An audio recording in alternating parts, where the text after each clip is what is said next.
네, 안녕하세요. 반갑습니다. 안병수라고 합니다. 저는 원래 제과인이었습니다. 식품을 전공했고, 과자회사에서 과자 만드는 일을 해왔습니다. 그러다가 이제 우연한 기회에 반대 길을 걷게 됐는데요. 과자를 비롯한 가공식품의 문제를 알고 그 문제를 알리는 일을 지금 하고 있습니다. 이제 식품회사에는 거의 기술연구소가 다 있거든요. 그래서 저는 이제 기술연구소의 상품 개발 팀장을 맡았습니다. 그래서 이제 가장 중요한 업무가 신제품 개발하는 일이었고요. 그리고 또 중요한 업무가 과자 품질 관리하는 일이었습니다. 웬만한 과자들은 거의 다 손을 댔다고 할 수 있겠습니다. 저도 이제 과자를 만들면서 처음에는 굉장히 사명감을 가지고 열심히 과자를 만들어 왔습니다. 근데 이제 언제부턴가 제 몸에 건강에 이상 신호가 느껴지더라고요. 그렇게 이제 과자 만들기 시작해서 한 10년 정도 됐을까요? 이상하게 몸이 천근만근 무거워지고 만성 피로가 엄습하고 가끔씩 가슴이 쥐어짤 때 되게 답답해지고 이게 왜 그런가? 이게 아직 나이가 당시 30대였거든요. 저희 집안에 어떤 그런 무슨 뚜렷한 병력 같은 것도 없고 종합검진을 좀 받아봤어요. 그랬더니 충격적인 얘기를 하더라고요. 협심증 전조 증상이 있다는 거예요. 협심증이라는 게 뭡니까? 심혈관 질환이 진행되고 있다는 뜻 아니에요? 그래가지고 이상하다. 그럴 리가 없는데 왜 그런가? 이제 한동안 그래도 이제 일을 해야 되니까 그냥 일을 하다가 이제 우연한 기회에 하던 일하고 관계가 있다는 걸 알게 됐어요. 이제 과자를 만들려면 과자를 무척 많이 먹어야 되거든요. 근데 저는 특히 남보다 많이 먹었어요. 그 과자의 유해성이 저한테 빨리 나타난 겁니다. 그래서 제가 한참 고민을 많이 했죠. 과자 만드는 게 직업인데 이건 안 만들 수도 없고, 근데 과자 만들려면 안 먹을 수도 없고, 그래서 이제 결국은 건강을 선택했죠. 회사를 그만두고 이제 과자를 만들지 않으니까 안 먹어도 되죠. 근데 당시 이제 과자 먹은 게 아니고 사실 인스턴트 식품, 패스트푸드 같은 이런 이른바 해로운 가공식품들 그런 것도 굉장히 즐겨 먹었어요. 그런 걸 이제 떡 끊었습니다. 모든 음식은 집에서 만들어 먹는다는 원칙을 세우고 실천을 했습니다. 그랬더니 금방 달라지더라고요. 다시 건강을 되찾은 겁니다. 그 협심증 증상도 사라졌고요. 이게 얼마나 중요한 얘기입니까? 그래서 그 얘기를 있는 그대로 진솔하게 책으로 썼습니다.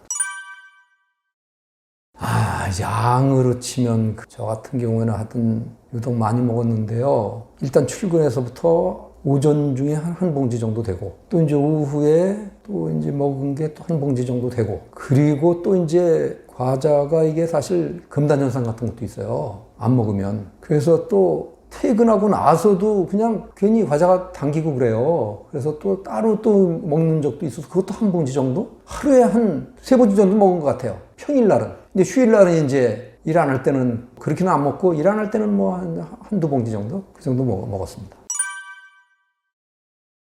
너무나 절박했죠. 이게 이제 과자 때문이라는 걸 알고 나서는 과자를 꼭 끊어야 되겠다는 그 굳은 각오가 있었죠. 그래서 금단 현상도 있었습니다. 근데 그걸 이겨냈어요. 제가 원래 이제 담배도 피다가 끊었는데 담배 끊는 것보다는 쉽더라고요. 그런데 어려움은 있었어요. 그때마다 이제 물 마시고 과일 먹고 운동하고 하면서 이제 기분 전환을 하면서 이겨냈더니 처음에 한 일주일 정도가 고비예요. 그거 넘기니까 차츰차츰 과다에 대한 그 갈증이 없어지더라고요. 그래도 꽤 오래 갔어요. 한 달 정도 계속 생각이 나더라고요. 괜히 몸 안에서 부족한 것 같은 느낌? 뭔가 갈구하는 느낌? 갈증 같은 거? 물에 대한 갈증은 아니에요. 그런 게 느껴지고 마음이 안정이 잘 안 돼요. 근데 그때 과자를 먹으면은 금방 없어지는데 과자를 안 먹으면은 굉장히 몸이 긴장이 돼요. 긴장이. 그리고 집중이 잘 안 되고 그런 어려움이 있더라고요. 그게 이제 가공식품의 문제인데, 가공식품의 꽃을 과자라고 그러죠. 왜 그러냐? 식품 첨가물이 무척 많이 사용되기 때문에. 가공식품에 공통점이 있어요. 식품 첨가물이라는 게 이제 되게 나쁜 물질인데 그것들이 이제 사용되거든요. 근데 과자에 특히 많이 사용됩니다. 식품 첨가물이 많이 사용되기 때문에 나쁘다고 보시면 돼요. 거기 사용되는 원료들은 되게 정체불명의 수입 정제 원료들이에요. 그런 건 영양적인 가치도 별로 없고 신선도도 거의 없고, 그런 나쁜 원료에다가 또 식품 첨가물이라는 나쁜 물질들을 넣으니까 더 나쁜 거죠. 일단 이제 설탕이 이제 식품 첨가물 중에 이제 하나로 꼽을 수가 있는데, 원래 설탕은 엄밀히 말하면 식품입니다. 그런데 그냥 설탕만 그냥 단독으로 먹는 사람은 없잖아요. 식품에 첨가해서 먹으니까 넓은 의미에서 식품 첨가물이라고 할 수가 있는데, 일단 과자에 가장 많이 사용하는 원료라고 보시면 돼요. 이제 맛이 달잖아요. 자연식품에도 단맛 나는 식품들이 있습니다. 그런데 우리가 꼭 알아둬야 될 게, 자연식품에 단맛 나는 식품에는 당분이 있지만은 꼭 같이 들어있는 물질이 있습니다. 그게 뭔가 하면은 비타민, 미네랄, 섬유질 같은 수많은 식물성 영양분이에요. 자연의 섭리가 왜 자연식품에 단맛 나는 식품에 이런 걸 넣어놨을까를 생각해 봐야 돼요. 그걸 같이 먹으라는 뜻이거든요. 그런데 설탕은 정제시킨 당이기 때문에 그런 게 없어요. 거의 100% 수크로스라는 자당 성분만 있습니다. 그러다 보니까 설탕을 먹게 되면 우리 몸에서 당분이 대사가 잘 안 되는 거예요. 이런 식물성 영양분이 있어야만 정상적으로 대사가 되는데, 그게 없으니까 대사가 잘 안 됩니다. 그래서 설탕을 먹게 되면 우리 몸의 혈당치가 급격히 올라가요. 또 급격히 떨어져요. 혈당치가 널뛰기를 한다는 얘기입니다. 이게 굉장히 나쁜 거예요. 이런 일이 자주 생기면은 우리 몸의 당대사 시스템이 혼선을 겪게 되고, 그리고 대사성 질환에 걸리는 겁니다. 그 대사성 질환을 대표하는 게 바로 대사증후군이죠. 대사증후군은 현대병이라고 하는 거. 비만, 심혈관 질환, 당뇨병, 뭐 암도 들어가고, 거기에 그 관문이라고 할 수가 있는 거예요. 그 한때 그 아이한테 과자를 주느니 차라리 담배를 권하라 라는 그런 말이 회자된 적이 있었죠. 이게 어떤 레토릭이 아닙니다. 근거가 있는 얘기예요. 담배 연기가 우리 뇌의 보상회로를 작동하는데 보통 한 10초 정도 걸려요. 그런데 과자에 주로 이제 제일 많이 사용하는 이 설탕은 단 0.6초면은 충분하다는 그런 실험 결과가 있어요. 훨씬 더 빠르게 뇌의 보상의 회로를 자극한다는 얘기거든요. 니코틴의 맛보다 설탕의 맛이 더 빠르게 우리 욕구를 충족한다라는 얘기예요. 중독성이 담배보다 더 빠르다는 얘기가 근거가 있는 거고, 그리고 또 하나 우리가 이제 알아둬야 될 게, 설탕을 무척 많이 먹는 사람 몸 안에는 그 메스칼린이라는 그 마약성 물질이 있는데, 그거하고 유사한 물질이 우리 몸 안에 만들어져요. 그래서 그것도 중독성을 일으키는 원인 중에 하나라고 볼 수가 있습니다. 되게 설탕, 단맛이 없는 과자라도 되게 조금은 설탕이 들어가는데, 이제 뇌의 보상회로를 자극하는 게 설탕뿐만이 아니에요, 사실은. 또 첨가물 중에 정제가공유지가 있거든요. 정제가공유지. 이게 이제 되게 마가린, 쇼트닝 그런 그 가공한 유지거든요. 그거. 그 다음에 또 이제 소금 중에서 또 정제음이 있습니다. 이런 것들도 굉장히 빠르게 뇌의 보상회로를 자극해요. 단맛이 없는 듯 하지만 거기에 설탕 들어있고, 그런 단맛이 없는 과자의 경우에는 이제 짠맛이나 고소한 맛이 있잖아요. 그런 데는 정제강요지가 들어있거든요. 그것들도 설탕하고 비슷하게 뇌의 보상회로를 자극해요. 그러니까 그것도 중독성이 있는 겁니다. 고인인신혈증이 조금 이제 우리가 흔히 접하지 못하는 그 의학적 용어인데 굉장히 중요한 거예요. 대개 설탕을 좋아하는 사람 몸이 고인슐린 혈증 증상을 띠는 경우가 많아요. 이 고인슐린 혈증이라는 건 말 그대로 우리 혈액 안에 인슐린이라는 호르몬 양이 기존보다 높아지는 상태를 말하거든요. 이 인슐린이라는 호르몬은 대단히 중요한 건데, 이건 되도록 적게 분비되는 게 좋습니다. 많이 분비되면은 문제가 있는 거예요. 질병의 원인도 될 수 있고, 당장 고인슐린 혈증이 오면은 대사성 질환의 원인이 되고, 대표적인 게 당뇨병이고 암 발병률이 확 올라가요. 왜냐하면 우리 몸의 암세포가 인슐린이라는 호르몬을 굉장히 좋아해요. 인슐린은 종양세포의 비료다라는 그런 연구 결과도 있고 그래요.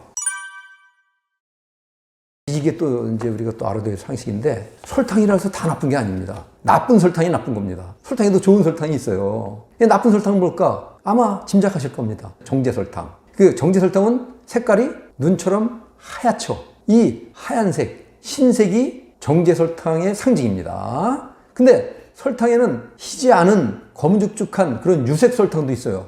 저기 색깔이 희지 않느냐 하면은 정제를 하지 않았기 때문입니다. 그러니까 정제하지 않은 설탕이 좋은 설탕이에요. 이런 걸 갖다 비정제 설탕이라고 그러거든요. 비정제 설탕의 상징이 또 검은죽죽한 색입니다. 그래서 사람들이 생각하기에 흰설탕은 나쁘고 검은죽죽한 설탕은 좋고, 이렇게 생각하기 쉬운데 사실은 그것도 아닙니다. 비정제 설탕은 그 안에 당분이 대사될 때 필요한 섬유질, 비타민, 미네랄 같은 식물성 영양분이 있어요. 있기 때문에 대사가 정상적으로 잘 됩니다. 고지혈증이니 고인슐린 혈증이 그런 게 상대적으로 덜 오는 겁니다. 그러니까 좋은 설탕이라고 할 수 있는데 그렇다고 좋은 설탕이라고 해서 비정제 설탕을 뭐 밥 먹는 식으로 이렇게 숟갈로 막 퍼먹고 그러자는 건 아니에요. 어디까지나 비정제 설탕도 가공한 거기 때문에 너무 많이 먹으면은 칼로리 과잉 섭취 우려가 있거든요. 백설탕 쓸 일이 있으면 대신 쓰자. 이 차원에서 이해를 해주시면 되겠습니다.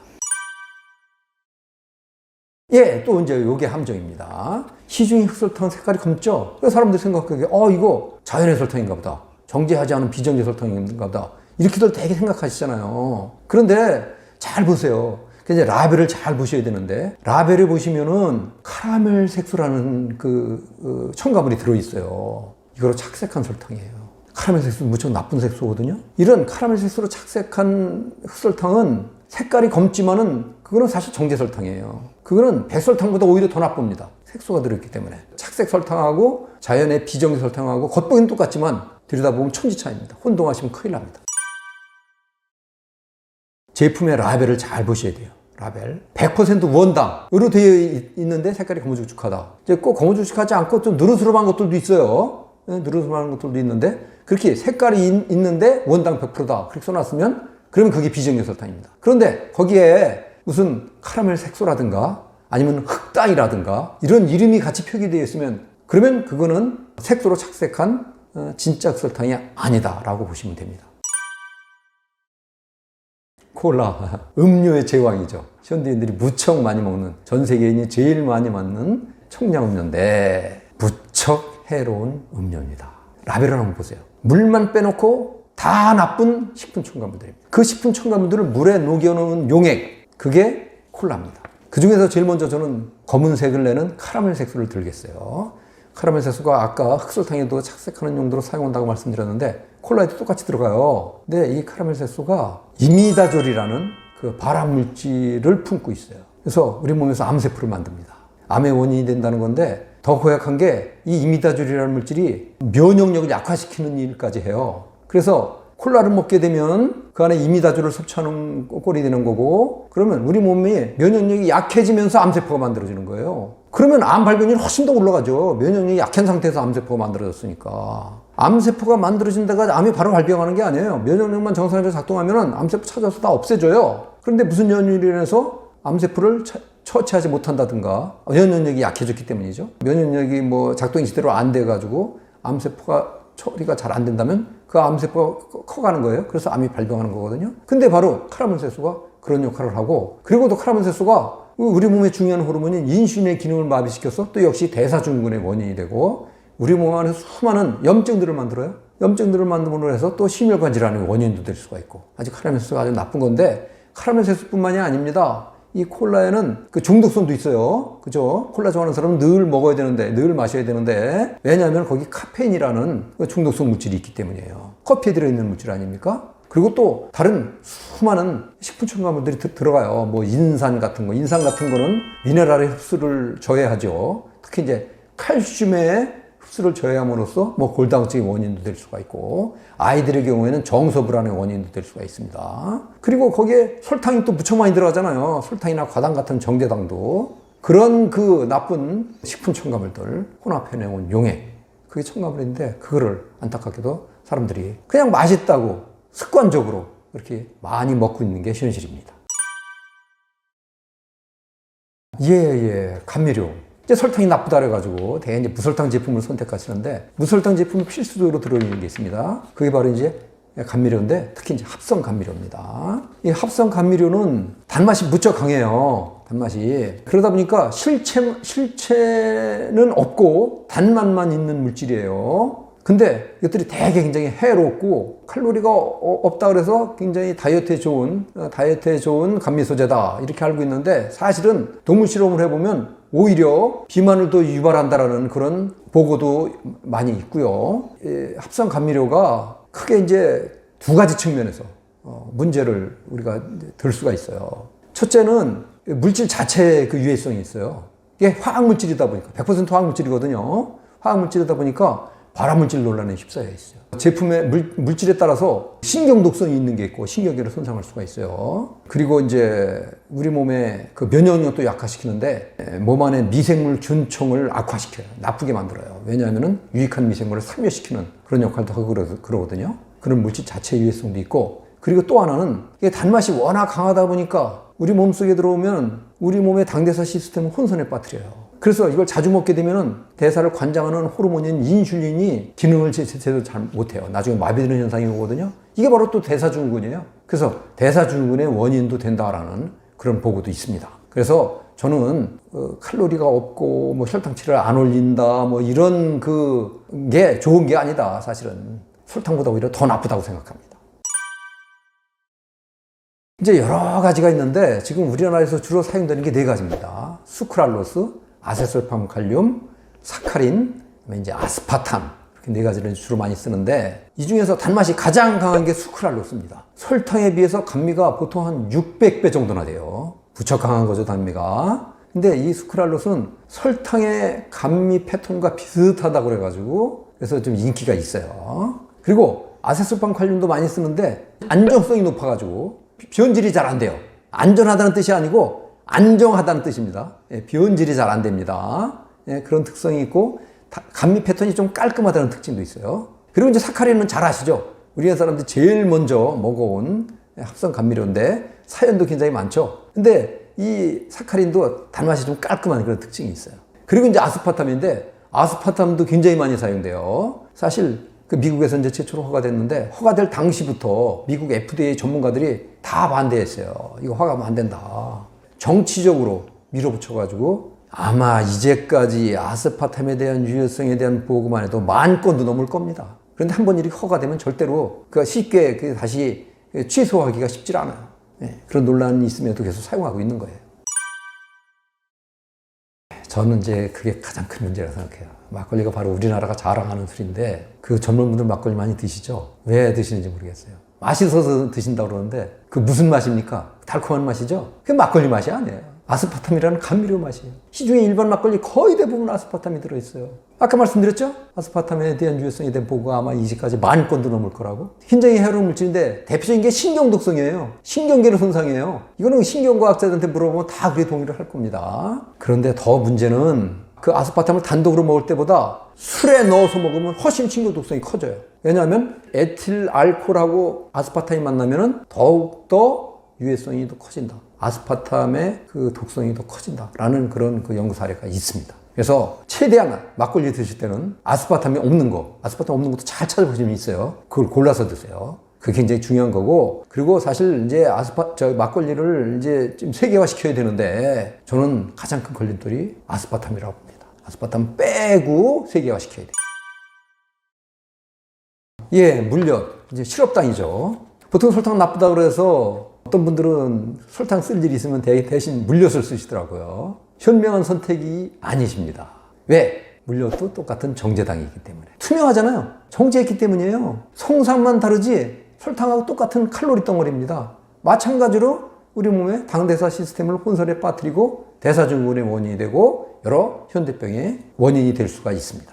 이제 올리고당은 조금 이제 다른 점이 있어요. 거기는 이제 기능적 특성이 몇 가지 있거든요. 혈당치를 덜 올리고 칼로리가 낮고 장내 미생물 균층을 좋게 해주고 충치를 덜 일으키고 하는 이런 기능적 특성이 있기 때문에 물엿보다는 조금 진보된 당류이면 분명합니다. 물엿도 물론 이제 실업당이죠. 물엿하고 비슷하긴 한데 물엿이 가지고 있지 않은 그런 기능이 있기 때문에 물엿 대신에 올리고당을 쓴다는 건 일리가 있는데 한 가지 알아둬야 될 게 올리고당도 어디까지나 정제당입니다. 정제당이라는 점에서 100% 안전한 당이라고는 할 수가 없어요. 그래서 그런 액당을 우리가 대신해서 안전하게 쓸 수 있는 거는 정제하지 않은 비정제 액당이 있거든요. 아실 겁니다. 우리나라 전통식품이 하나 조청. 엿기름으로 당화시킨 전통조청. 이게 가장 좋은 액당의 대안이라고 저는 생각합니다. 과일이 좋은 자연식품이죠. 좋은 식품이면 틀림없고요. 좋은 자연식품이니까 과일을 이제 많이 먹어도 된다. 이제 이렇게 생각하시는데 일반 정상적인 사람은 뭐 충분히 먹어도 문제 없어요. 그런데 거기에 이제 당분이 들어있거든요. 내당 능력이 떨어진다든가 아니면 당뇨의 병력이 있다든가 그런 분들은 좀 조심하시는 게 좋은데 한 가지 우리가 식생활에서 중요한 상식이 있어요. 바로 식단의 균형을 유지하는 거. 아무리 좋은 음식이라도 한 가지만 집중적으로 많이 먹으면 좋지 않습니다. 가장 안전한 음식이 밥이라고 할 수 있잖아요. 밥. 너무 많이 먹어도 안 좋잖아요. 다른 음식과 같이 먹어야죠. 반찬도 드시고, 김치도 드시고, 채소도 드시고, 나물도 드시고, 그 다음에 뭐 생선도 드시고, 뭐 고기도 드시고, 고루 섭취하는 게 좋지, 과일이 좋다고 매일 과일만 먹는다? 별로 좋은 방법은 아닙니다. 보통 이제 주스에 대해서도 오해가 많아요. 과일로 만들었기 때문에 대표적인 웰빙 식품이다 이렇게 생각하고 아이들한테 콜라 사이다 마시지 마라, 마시려면 주스를 마셔라, 이렇게 이제 엄마 아빠들이 식생활 지도를 하는데 잘 보고 가셔야 돼요.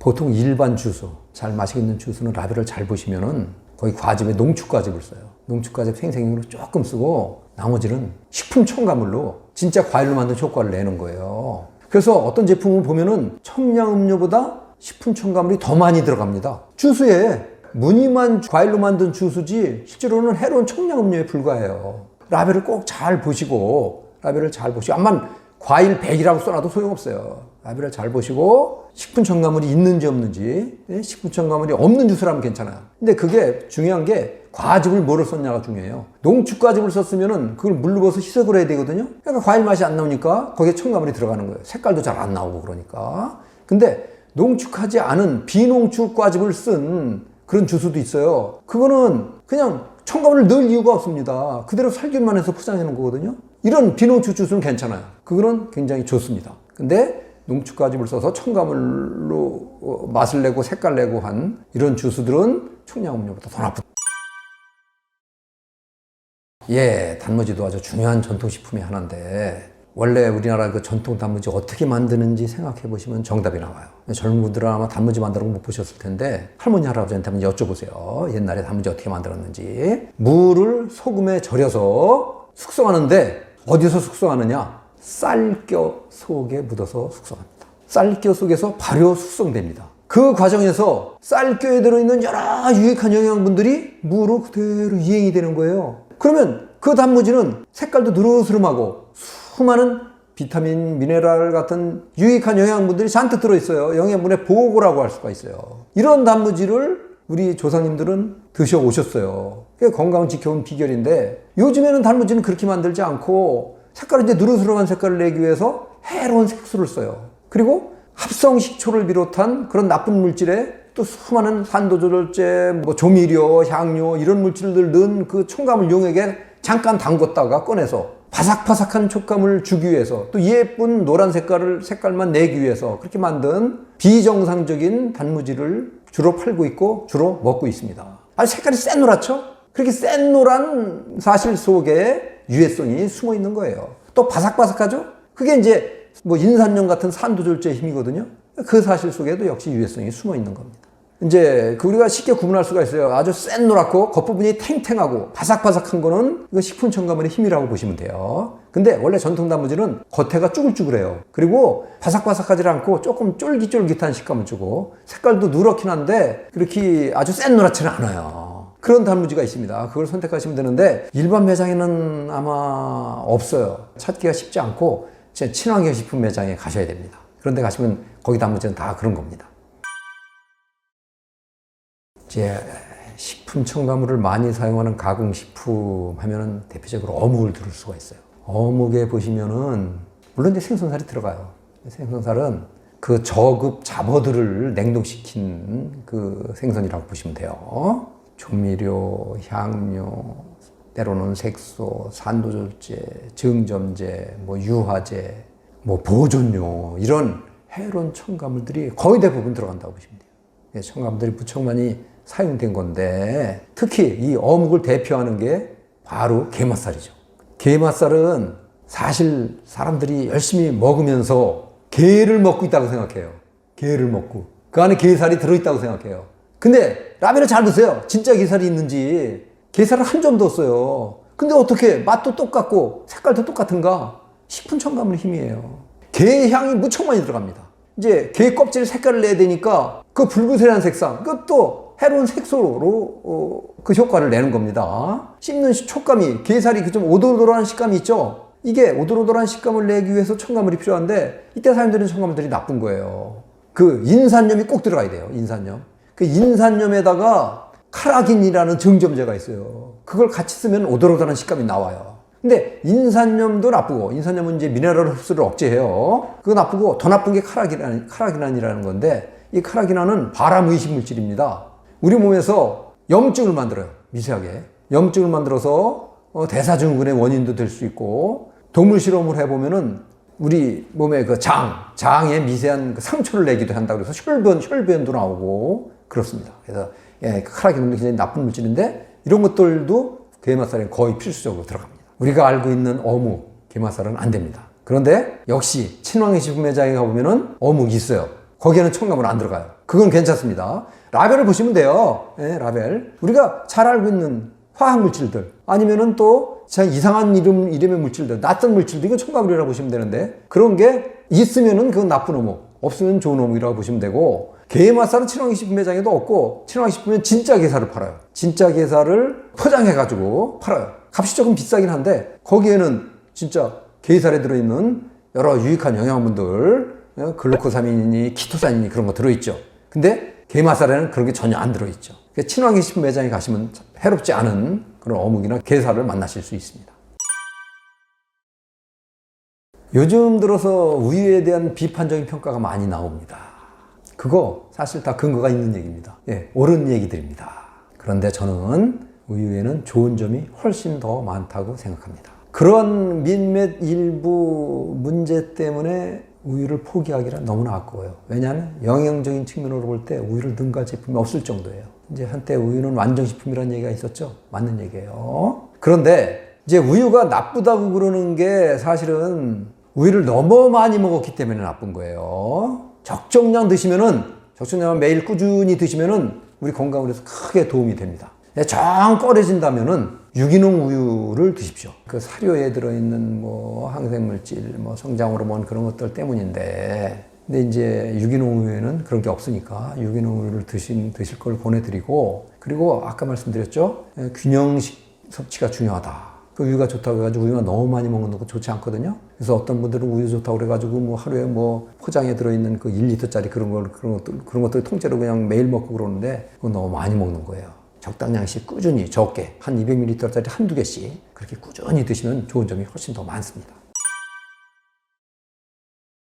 가공우유를 대표하는 게 딸기 우유, 바나나 우유인데 상식적으로 생각해 보시자고요. 그 우유 좋은 자연식품이잖아요. 거기에 식품 첨가물들을 넣는 거예요. 색소 넣고 향료 넣고 설탕 넣고. 왜 그런 해로운 물질을 넣어서 먹느냐 이거죠. 딸기 우유에 보면은 코오치닌 추출색소, 딸기향, 설탕 그 세 가지가 필수적으로 들어가는데 이게 굉장히 나쁜 첨가물들입니다. 바나나 우유에 치자왕색소, 바나나향, 설탕 꼭 들어갑니다. 이것도 굉장히 나쁜 색소들이에요. 이런 그 가공우유는 안 먹는 게 더 좋아요.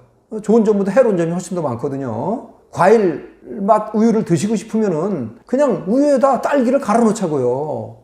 천연 딸기 우유. 과일 우유에, 그냥 우유에다 바나나를 갈아 넣자고요. 자연 그대로의 바나나 우유. 이런 건 괜찮죠. 그리고 가공우유 중에 빼놓을 수 없는 게 커피 우유, 초코 우유 같은 건데 이런 것들도 비슷해요.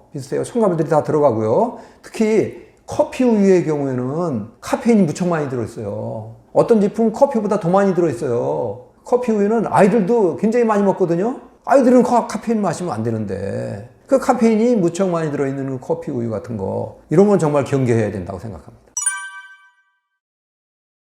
멸균 우유도 영양적인 측면에서는 아무래도 불리합니다. 일반 우유보다. 일반 우유는 이제 살균한 거예요. 살균한 거기 때문에 유통기한이 굉장히 짧잖아요. 근데 멸균 우유는 굉장히 길죠. 미생물을 살균하는 시간 아니면 온도 조건이 다르기 때문인데 암만 해도 멸균 우유는 더 열악한 조건에서 살균을 하기 때문에 영양적인 가치가 좀 떨어지는데 그래도 상당 부분 영양분이 남아 있으니까 보통 때는 굳이 멸균 우유 드시지 않아도 됩니다. 가정에서는 냉장고에 보관해 놓고 이제 바로바로 드시면 되니까. 그런데 어디 이제 장거리 여행을 하신달지 그럴 때는 이제 냉장고를 쉽게 이용할 수 없는 상황이랄지 그럴 때는 멸균 우유 드시는 것도 괜찮다고 봅니다. 너무 많이 드시지 마세요. 적정량씩 드시고 또 이제 우유 드실 때 하나 또 우리가 상식적으로 알아둬야 될 게 만약에 아토피 같은 알레르기 증상이 있는 분은 우유도 조금 경계하실 필요가 있어요. 대개 이제 우유가 알레르기를 일으킬 가능성이 많거든요. 예, 두유도 괜찮아요. 두유도 이제 식물성 식품 아닙니까? 두유는? 예, 우유는 동물성 식품이고. 그래서 동물성 식품, 식물성 식품 같이 마시면 훨씬 더 좋습니다. 근데 우유는 우유대로 특징이 있고, 두유는 두유대로 특징이 있어요. 우유는 나쁘니까 우유는 마시지 말고, 두유는 좋으니까 두유는 마시자. 이건 아닙니다. 예, 우유는 우유대로, 두유는 두유대로 특징이 있는데, 시중에 또 두유에는 역시 잘 보세요. 유화제, 향료, 뭐, 증점제, 이런 첨가물들이 꽤 많이 들어가요. 그런 첨가물들이 들어있는 두유는 안 마시는 게 좋습니다. 될 수 있으면 설탕도 들어있지 않은 플레인 두유를 드실 것을 권해드립니다. 예, 치즈. 이제 버터도 비슷한데, 이제 육아용품이죠. 일부 식생활 전문가라는 사람들도 치즈도 그렇고, 버터도 그렇고, 좋지 않다고 얘기하는 분들이 계세요. 물론 그것도 일리가 있는 얘기예요. 그런데 서양 사람들 같이 육아용품을 많이 먹는 사람들한테 해당하는 얘기라고 보시면 됩니다. 치즈, 버터, 좋은 점이 훨씬 더 많아요. 그래서 적정량 드시면 좋은 점이 훨씬 더 많으니까 마음 놓고 드실 것을 권해드리고요. 다만 가공 치즈, 가공 버터가 있어요. 여기에는 식품 첨가물들이 사용됩니다. 그래서 그거는 되도록 안 드시는 게 좋아요. 또 치즈 중에 모조 치즈라고 있어요. 이거는 우유는 안 들어가요. 100% 식품 첨가물로 만들어요. 이런 것들이 우리가 젊은 사람들이 좋아하는 피자에 많이 사용돼요. 업소에서 쓰는 업무용 치즈의 경우 주로 이런 모조 치즈가 사용돼요. 이런 치즈는 정말 경계해야 됩니다. 예, 역시 라벨을 보시면 돼요. 라벨을 보시면은 100% 우유 아니면 유크림 이렇게 돼 있으면은 자연 치즈고 천연 버터입니다. 물론 이제 치즈에는 거기에 뭐 음유 효소 같은 거, 렌넷 같은 것도 들어가고 뭐 소금 같은 거 들어가는 정도는 괜찮아요. 그런 정도는 괜찮은데 거기에 무슨 뭐 식물성 유지라든가 유화제라든가 무슨 뭐 검유 아니면 뭐 카라기난 같은 이런 증점제라든가 이런 게 사용돼 있으면은 이런 거는 자연 치즈가 아니라고 보시면 돼요. 가공 치즈라고 보시면 돼요. 그렇게 라벨을 보시면 알 수가 있는데 문제는 이제 패스트푸드에 쓰는 이런 모조 치즈의 경우인데 이거는 라벨을 확인할 수가 없잖아요. 그래서 이거는 소비자가 직접 알 수는 없어요. 대개 패스트푸드에 쓰는 치즈는 진짜가 아니다. 모조 치즈다. 이렇게 생각하시면 안전합니다. 일단 공통점이 있습니다. 버터, 마가린, 쇼트닝. 굿기름이죠. 경화유라고 그럽니다. 조금 또 다른 점이 있어요. 버터하고 마가린 쇼트닝이 좀 달라요. 마가린 쇼트닝은 굿기름인데 경화유이긴 한데 거기 앞에 인공자를 붙여요. 인공 경화유라고 그래요. 예, 마가린하고 쇼트닝은 인공 경화유라고 그래요. 왜 인공자를 붙이냐? 유지, 식용유 액체 유지죠? 액체 유지를 화학 반응시킵니다. 그러면은 화학 변화가 일어나면서 지방산이, 그 액체 유지의 지방산이 변형이 되면서 굿기름으로 변해요. 그게 마가린과 쇼트닝이거든요. 화학 반응을 시켜서 만들다 보니까 지방산 분자 구조가 미세하게 변형이 돼 있어요. 자연의 지방산이 아니라는 얘기예요. 그걸 현미경으로 들여다보면 마치 플라스틱처럼 생겼다고 그래가지고 지방 전문가들이 플라스틱 유지라고 그래요. 그거 같이 우리 몸에서 대사가 안 돼요. 대사가 잘 안 돼요. 몸 안에 남아서 여러 고약한 짓을 하는데 대표적인 게 심혈 건강을 악화시키고 면역력을 약화시키고 그러는 겁니다. 쇼트닝 마가린 같은 인공 경화유는 잘 변하지도 않아요. 썩지도 않아요. 왜 그럴까요? 미생물도 굉장히 낯설어요. 안 먹어요. 정식을 안 한다는 얘기예요. 안 썩는 거예요. 그 사실 속에 이 마가린과 쇼트닝이 얼마나 해로운지에 대한 힌트가 들어있는 겁니다. 반면에 버터는 인공 경화유가 아닙니다. 똑같은 굿기름이긴 한데 유지방을 물리적인 방법으로 붙였어요. 지방산 변형이 없어요. 자연 그대로의 지방산이에요. 쉽게 변해요. 버터는 반드시 냉장고에 보관해야 되죠. 우리 몸속에 들어가서 대사가 잘 됩니다. 그리고 버터 속에 얼마나 유익한 영양분이 많습니까? 우유에 들어있는 지용성 영양분들이 굉장히 풍부하게 들어있어요. 그래서 버터는 너무 많이만 드시지 않는다면 좋은 점이 훨씬 더 많습니다. 그게 버터가 나쁘다고 얘기하는 것도 서양 사람들 같이 육아식품을 많이 먹는 사람한테 해당되는 얘기예요. 물론 버터가 이제 뭐 동물성 지방이고 또 포화 지방이 있고 콜레스테롤이 어쩌느니 근데 그런 얘기 사실 맞는 건데 적정량씩만 먹으면 그런 거 다 필요한 거거든요. 특히 버터에는 라우르산이라는 그 포화 지방이 있어요. 라우르산이 굉장히 좋은 포화 지방이에요. 우리 몸의 면역력을 좋게 해줍니다. 버터를 적정량씩 꾸준히 드시면 건강에 굉장히 도움이 됩니다. 일단 이제 식품에는 동물성 식품 있고 식물성 식품이 있잖아요. 특히 이제 기름 같은 경우에 동물성 지방, 식물성 지방이 있는데 사람들이 생각이 동물성 지방은 나쁘고 식물성 지방은 좋고 이런 생각이 깊이 박혀 있어요. 마가린과 쇼트닝이 식물성 지방인 게 맞아요. 대두유, 뭐 옥수수 기름, 뭐 파압류 이런 식물성 지방을 경화시켜서 만드는 거거든요. 그래서 식물성 유지 있는 건 맞는데 만드는 방법이 잘못된 거예요. 인공적으로 화학 처리를 해서 경화시켜서 만들기 때문에 식물성 지방이긴 하지만 나쁜 겁니다. 근데 동물성 지방 중에도 자연의 영양분이 그대로 보존된 해롭지 않은 방법으로 만든 동물성 지방은 좋은 거예요. 그래서 무조건 식물성 지방인 마가린이나 쇼트닝은 좋고 동물성 지방인 버터는 나쁘다고 생각하시면 안 돼요. 오히려 그 반대라고 보시면 돼요. 방법이 쇼트닝과 마가린은 잘못된 거고 버터는 제대로 만든 거고 이 차이에 의해서 좋고 나쁜 게 결정된다고 보시면 돼요. 쇼트닝은 가정용으로는 잘 안 씁니다. 대개 보면 업소용으로 씁니다. 특히 식품회사들이 쓰는 기름이 거의 대부분 쇼트닝입니다. 과자, 빵, 패스트푸드 업체들 쇼트닝 없으면 당장 공장 문 닫아야 돼요. 그래서 시중의 일반 매장에는 쇼트닝은 팔지는 않습니다. 주로 마가린을 팔죠. 마가린은 가정에서 쓰니까 들이 쓰는 업무용 유지라고 보시면 돼요. 쇼트닝은.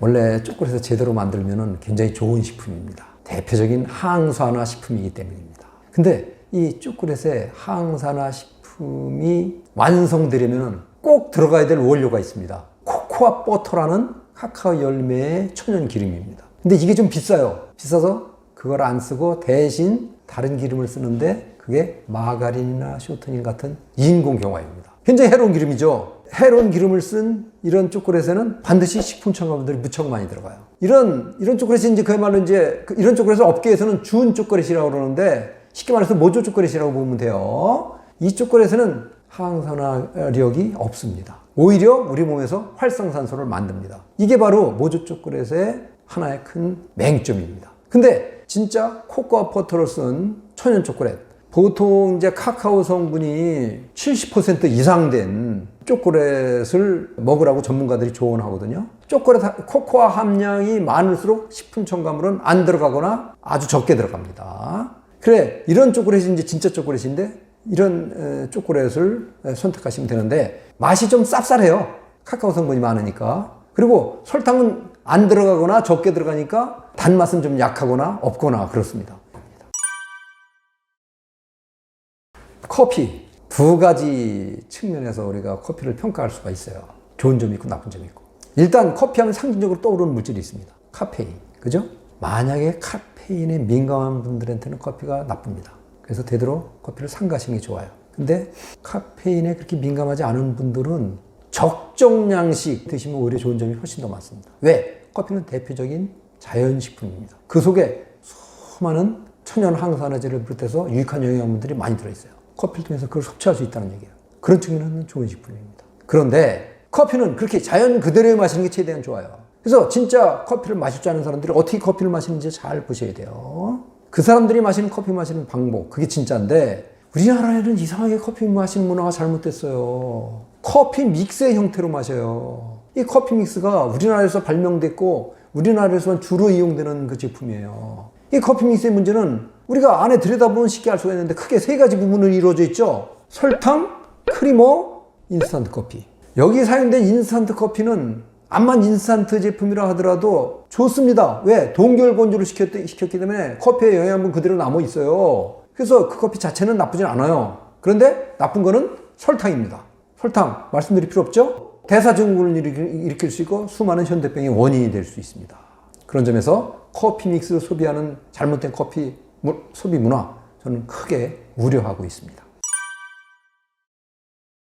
이제 어떤 후발업체가 커피 믹스 시장에 새로 진입하기 위해서 카제인 나트륨을 내세워서 그게 뭐 우리의 제품에는 안 들어갔습니다 라고 했는데 사실 그게 핀트가 좀 벗어난 마케팅 기법입니다. 카제인 나트륨 자체는 그렇게 해롭진 않아요. 그것도 물론 이제 합성 첨가물이긴 한데 카제인이라는 우유 유단백질에다가 나트륨 성분 결합시킨 거예요. 합성 첨가물이긴 한데 그렇게 해롭지는 않아요. 물론 이제 알레르기가 있는 분들은 이제 피하시는 게 좋은데 진짜 거의 나쁜 거는 그 커피 믹스에 들어있는 설탕 같은 정제당 그리고 정제가공 유지나 식품 첨가물로 사용한 모조 크리머 이게 더 나쁘다고 저는 생각합니다.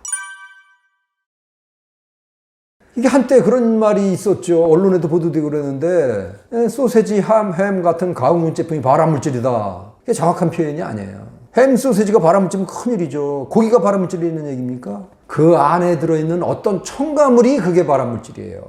그게 뭐냐? 아질산 나트륨. 이거 꼭 기억해 놓으셔야 돼요. 거의 대부분의 가공육 제품, 육가공품에는 아질산 나트륨이 꼭 들어있습니다. 이게 아질산 나트륨이 우리 몸속에 들어가면 니트로사민이라는 물질로 변하거든요. 이 니트로사민이 2군 발암물질이에요. 근데 이 니트로사민은 또 면역력까지 약화시킵니다. 면역력을 약화시키면서 또 암세포를 만드니까 더 해로운 거고요. 이게 우리 몸속에서 또 염증도 일으켜요.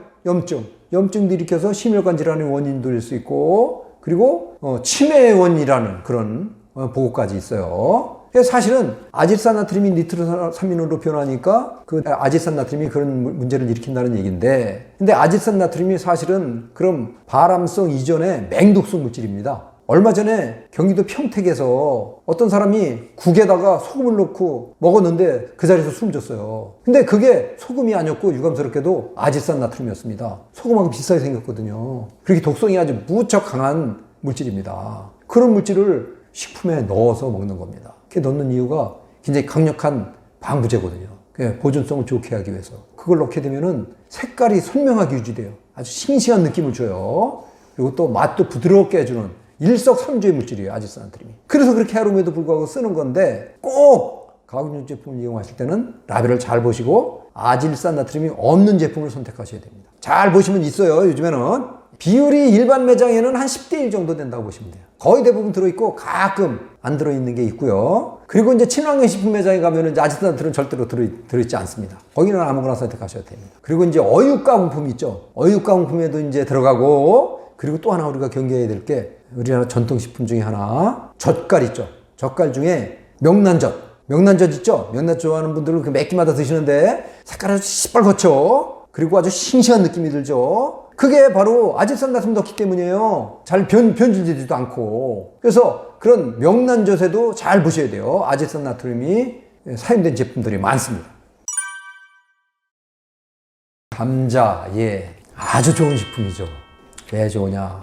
영양분들의 보고입니다. 특히 비타민, 미네랄, 천연 항산화제가 아주 풍부한 자연식품인데, 특히 이제 비타민C의 경우 사과보다 훨씬 더 많이 들어있어요. 보통 사과에 비타민C 많이 들어있는 걸로 알고 있죠. 근데 감자에 사실은 더 많이 들어있어요. 그런데 한 가지 옥의 티 같은 사실이 하나 있습니다. 당지수라고 있어요. 식품의 당지수. 당지수라는 게 뭔가 하면은 우리 몸속의 당대사 시스템을 얼마나 안정적으로 잘 유지를 시키면서 우리 몸에서 대사를 되느냐를 나타내는 하나의 그 지표예요. 당지수가 높은 식품은 당대사 시스템을 어렵게 합니다. 그래서 좋은 식품이 아니에요. 대신에 당지수가 낮은 식품은 당대사를 안정적으로 잘 유지해서 좋은 식품이에요. 그런데 부담스럽게도 감자가 당지수가 굉장히 높은 식품에 속합니다. 고당지수 식품입니다. 그런 점은 우리가 꼭 경계를 해야 돼요. 그래서 예를 들어서 내가 내당력이 떨어진다든가, 아니면 뭐 당뇨병 같은 그런 대사성 질환의 병력이 있다든가, 그러면 되도록 감자를 조심하시는 게 좋아요. 뭐 전혀 드시지 말라는 얘기는 아닌데 되도록 조금씩 드시는 게 좋아요. 근데 우리가 또 상식이 하나 있습니다. 이제 감자를 익혀 드실 거 아닙니까? 그 익힌 감자의 경우 온도에 따라서도 당지수가 달라져요. 온도에 따라서. 그래서 뜨거운 상태의 감자는 당지수가 굉장히 높아요. 근데 이걸 차갑게 식히면은 당지수가 뚝 떨어져요. 그래서 만약에 감자를 먹고 싶은데 내가 내당 능력은 떨어지고, 그렇다면 당지수를 차갑게 해서 드시면은 비교적 안전해요. 특히 만약에 냉동실에 넣고 얼렸다가 먹으면 훨씬 더 당지수가 낮아져요. 그렇게 해서 먹는 방법이 아주 굉장히 유용한 상식으로 우리가 이용할 수 있습니다. 그리고 또 하나 이제 중요한 사실이 하나 있습니다. 감자가 이제 당지수가 이제 높은 고당지수 식품이라고 그러는데, 식품 중에 당지수가 낮은 저당지수 식품이 있거든요. 그 식품과 같이 먹는 방법이 아주 유익한 방법입니다. 대표적인 저당 식품이 채소예요.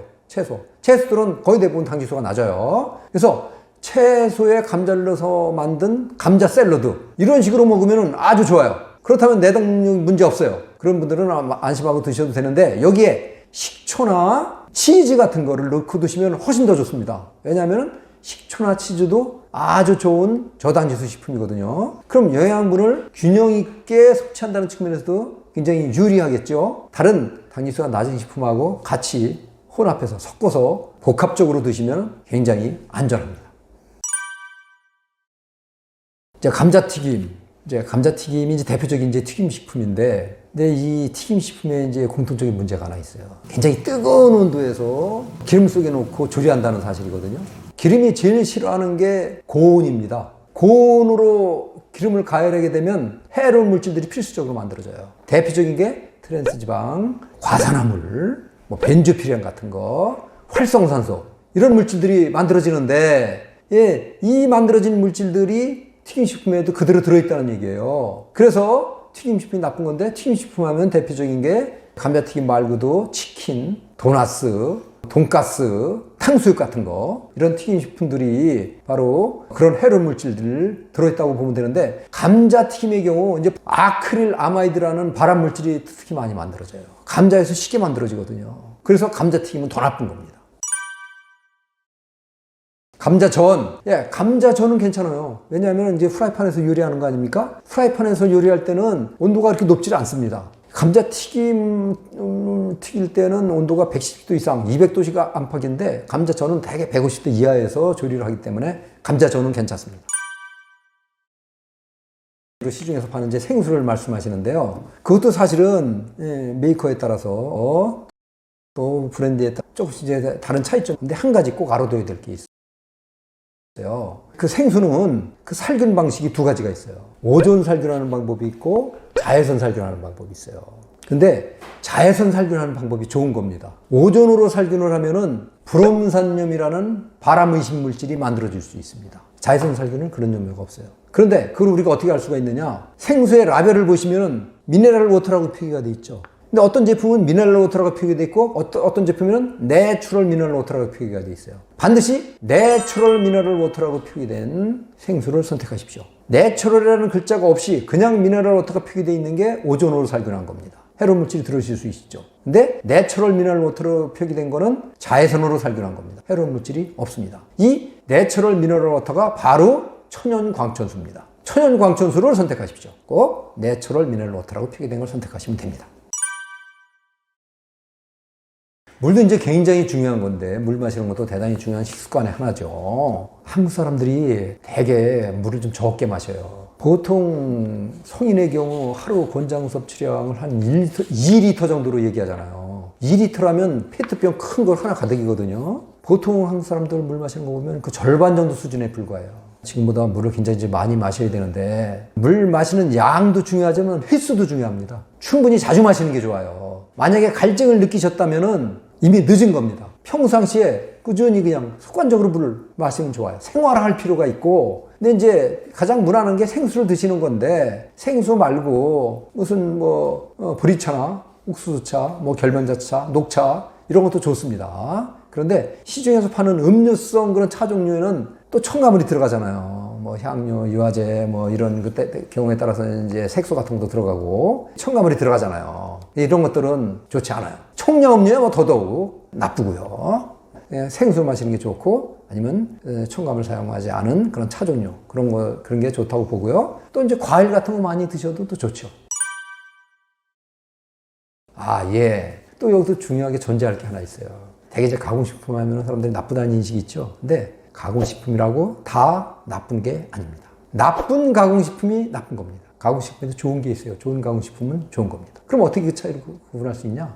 바로 식품 첨가물이에요. 식품 첨가물이 사용됐냐, 사용되지 않았느냐. 식품 첨가물들이 사용된 가공식품은 대개 원료도 정체불명의 수입 원료들이에요. 영양적으로 가치가 떨어지는 것들. 거기에 이제 첨가물을 넣어가지고 맛있게 만들고, 색깔을 예쁘게 만들고, 먹음직스럽게 만들고, 그렇게 해서 만든 가공식품들이 나쁜 가공식품이고, 식품 첨가물 쓰지 않은 이른바 무첨가 가공식품들도 있는데, 그건 좋은 가공식품입니다. 대개 로컬 농산물을 사용하고 좋은 농산물을 사용합니다. 그런 가공식품은 좋은 가공식품입니다.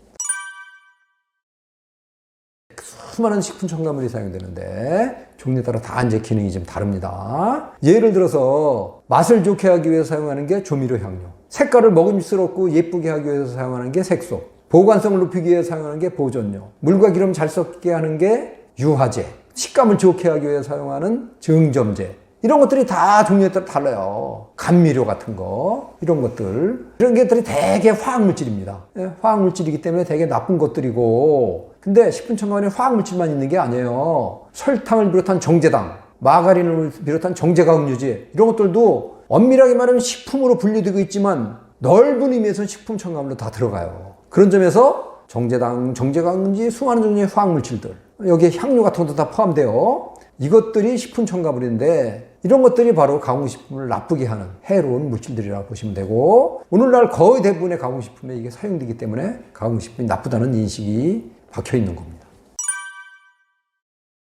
하나 이제 중요한 게 있는데, 식품 첨가물 꼭 써야 되는 게 아닙니다. 식품 업계에서는 식품 첨가물 쓰지 않으면 가공식품 만들 수 없다고 얘기하는데 천만의 말씀입니다. 가공식품 첨가물 쓰지 않고도 얼마든지 훌륭하게 가공식품 만들 수가 있어요. 자연 속에 정답이 있습니다.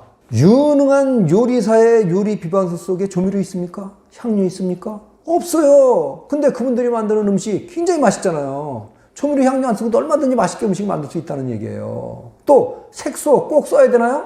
물론 식품 만들 때 예쁘게 만들자고요. 먹음직스럽게 만들자고요. 근데 해롭지 않게 만들어야죠. 자연 속에 정답이 있는 겁니다. 채소, 과일 뭐 이런 걸 이용해서 얼마든지 자연의 색을 그대로 우리가 가공식품 속에서 활용할 수가 있는 거예요. 이렇게 만든 안전한 가공식품. 또 뭐 수많은 종류의 너트류 같은 거. 그 다음에 천연조미료, 천연향신료 같은 거. 그런 거 있잖아요. 그런 걸 이용해가지고 우리가 안전하게 가공식품 만들 수 있는 방법이 있는데, 다만 좀 번거로워요. 번거롭고 연구가 좀 필요해요. 그리고 좀 비용이 좀 더 들어가요. 이게 싫다는 거예요. 첨가물 쓰지 않으면 가공식품 만들 수 없다는 얘기게. 얼마든지 안전하게 첨가물 쓰지 않고 만들 수 있고요. 그리고 또 사실 실제로 그런 첨가물 쓰지 않은 무첨가 가공식품들이 요즘 있잖아요. 친환경 식품 시장에 한번 가보세요. 그런 식품들 많습니다.